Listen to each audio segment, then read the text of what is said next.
It was the practice of Rasulullah sallallahu alaihi wasallam that after Fajr Salah, he would sit down with the Sahaba and he would ask them, okay, have you seen a dream? Now if the Sahaba had seen something significant, they would relate, and if they hadn't, they would say, no ya Rasulullah. So according to this practice, he asked, has anyone seen a dream? The Sahaba said no. So Nabi Kareem sallallahu alaihi wasallam began to relate his dream. And Nabi Kareem sallallahu alaihi wasallam mentioned, okay, last night, the angels came, held me by the hand, and they took me to the blessed land, Quds. He says, on the way I came across some people, two men. One was standing, one was sitting down. The one that was standing, he had a hooked rod. Metal hooked rod. And what he would do was, he would rip open the mouth of this person that is sitting down. He would come to one side, let's say the right hand side, and he would begin ripping his mouth. And now this guy is crying, wailing, shedding tears of blood. But this guy continues. He becomes blind and deaf to his crying. He keeps on ripping his mouth till he reaches the nape. When he gets to this, now he comes to the other side. He begins to rip the other side. As he's ripping the other side, he will find that the right hand side is become better just like it was before. He will rip the left hand side. When he reaches the nape, he will go now to the other side. When he goes to the other side, he will find that the other side has become better, just like as it was. And this process is continuing. From one side to the other, the guy does not even get a second to breathe. Rasulullah sallallahu alaihi wasallam asked, what's this? The angel said, continue. They continued. This time Rasulullah comes to another two people. One is standing and one is lying down. The one is standing has got a great this rock stone, huge stone, and he's crushing the head of this person that is lying in front of him. He crushes his head is crushed. The stone rolls a distance. This man goes to get the stone. In his absence, he finds that the head is exactly as it was, and this process is continued. Again, Rasulullah asks, what's this? They say, continue. This time they come to an oven-like thing. The top part is narrow, the bottom part is wide. Rasulullah can hear people screaming inside. He takes a look inside, and he saw naked men and women. There are flames of fire leaping beneath them. And every time these flames of fire leap, these people rise as if they are coming out of the tanur, out of the oven. When the flames become weak, they return. Rasulullah sallallahu alaihi wasallam saw these people in this position. Again asked, okay, who are these people? He says, continue. This time they come to a river of blood. A person is inside the river. There's a person on the bank of the river. This one on the bank has stones. This one in the river is trying to swim to get to the bank. When he gets close to the bank, this one on the bank takes stone, pelts him, and he ends up where he is. And this process is continued. Now it's a long hadith. Just to conclude, at the end, the angels inform Rasulullah with regards to these individuals and why they were being punished. The first person whose mouth was being ripped, the angel said, this one, kadhab yuhaddith bil kidhb. This was a compulsive liar. You know, in this day and age, it's fashion to lie. You know, everyone comes out with jackanories and feels good about it. So this guy used to entertain people, I guess, and come out with a load of rubbish. This is the price that he was paying. The second guy, whose head was being ripped, was one who Allah gave the knowledge of Quran. He was able to read the Quran, but he never read it and never acted upon it. So as a result, his head was being crushed. The third guy, the naked men and women, were those that would fornicate and commit zina. This is the punishment that they were receiving. The one that was inside the river of blood was the one that would wheel and deal in interest. Now this hadith, my young friends, is in the Sahih of Al-Bukhari, the most authentic book of hadith. And the muhaddithin write with regards to this hadith, under this they write, these different punishments that Rasulullah saw, they were the punishments of the Barzakh, they were the torments of the grave. So from this hadith you conclude that different people will receive different punishments depending on the sin that they've committed. And you know what? Sometimes Allah subhanahu wa ta'ala, He actually reveals this. He actually reveals this. Many a time to the pious, many a time in dreams. And you know what? Now and then Allah actually reveals this in reality to people like you and me. And the objective is, you know what?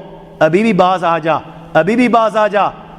My friend, you have, even now you have time. Refrain from sin. Come to Allah and His Rasul. Adopt the teachings. You still have time. This is why Allah gives us the reminders. Abu Abdullah, Muhammad ibn Ahmed al-Qusri relates that in Istanbul, there was a governor, he died. They dug a grave for him. When they were on the verge of lowering this body inside the grave, do you know what they saw inside the grave? They saw a black snake waiting for him inside the grave. They were terrified. Naturally, they were terrified. They didn't want to bury this guy inside this grave, so they dug another grave. Now they've spent hours digging the second grave. They're on the verge of lowering the body inside the grave, and you know what? The same snake they saw in the first is waiting in the second. They dig a third grave, and they find when they're on the verge of lowering this grave, all of a sudden, out of the blue, they find the same black snake inside the grave. I ask you, my young friends, you know, on that particular occasion, that narration, what do you think it suggests? How many graves do you think they dug on that day? 4, 5, 6, 7, 8, 10, 15, 20, 25, 30 graves. The narration says that on that day they dug about 30 graves. Every time the grave was dug and they were on the verge of lowering this body inside the grave, they would find the same black snake waiting. Where are you going to hide?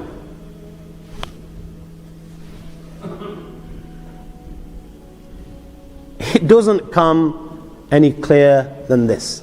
Where are you going to hide? Where? Allah. You know, even when you've gone 6 foot under, you can't get away. You've left the dunya and you've gone 6 foot under and you think you've got away with it. This is where it will begin. You know, fed up after digging so many graves, they consulted the ulama. What should we do with this person? May Allah protect us. They said, you know what? Just bury him inside the grave. Leave the rest to Allah subhanahu wa ta'ala. And they buried him. In the Tariq of Maqrezi in the year 600, a man buried his wife.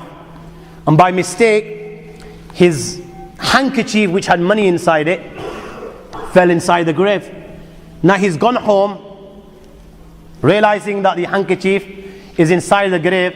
He takes one of the local scholars to dig up the grave. Now the scholar standing at the corner of the grave, and this guy is dug up the grave. What did he see on that day? He saw his wife is sitting inside the grave and her hair are tied to her feet. So what he does is interfere in the akhirah. And he tries to untie the hair. Trying, he's unable to do so. How is he going to be able to make a difference to the akhirah? But he doesn't refrain. He continues to do so. And what does the scholar witness? Down he goes, and down his wife goes, and there is not a sign of them. And he remains unconscious for 1 day and 1 night. When he gains consciousness and relates it to the Khalif, the Amir, he in turn wrote to the great scholar of Islam who alive was at the time, the great master of Hadith, Muhaddis, Taqiyuddin ibn Daqiq al-Eid, this is what's been witnessed in our land. So the great master of Hadith wrote back that this is a reminder. Simple. This is a reminder for people like you and me. कि अभी भी time है. You know, even now you've got time. Even now you can set the record. You know, just turn to Allah. Allah will embrace. It doesn't have to be like this. This is why Allah subhanahu wa ta'ala now and then reveals this. Huwayrith ibn Rabah was at the time of Umar. He was passing through a place called Athaba. And all of a sudden out of a grave he saw a man come out. His head was on fire and his face was on fire. And he was tied in chains.